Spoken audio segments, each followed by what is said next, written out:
Lincoln Diaz-Balart, a powerful voice in the fight for a free Cuba, has died. The longtime South Florida politician was 70 years old.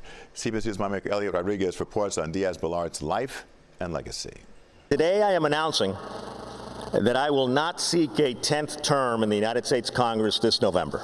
It was in 2011 that Lincoln Diaz-Balart stepped down after serving 18 years in Congress and 6 years before that in the Florida legislature. Noticia del fallecimiento de Lincoln Diaz-Balart. His death brought tears to veteran radio host Ninosca Perez Castellón, who called her friend a tireless fighter for liberty and democracy, and more recently against cancer. I would call Christina, his wife, and I said to ask about how he was doing, and he would always say next to her, "Tell her I'm still in the ring." Before any U.S. president can lift the embargo, all political prisoners must be freed.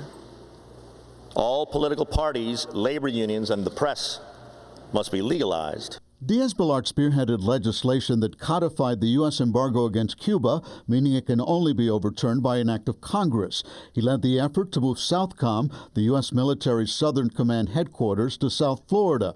He also authored the Nicaraguan Adjustment and Central American Relief Act. Well, Lincoln, being the second Cuban American elected here in Congress, was a leader and a staunch advocate for freedom and democracy, but also for immigration. The privilege that I had to learn from him, to receive guidance and advice from him, and to develop such a rich and deep relationship and friendship that it essentially erased party lines. Other accolades poured in from political leaders. Governor DeSantis tweeting, "There was no greater enemy to communism than he was, and the world is better for his efforts against it."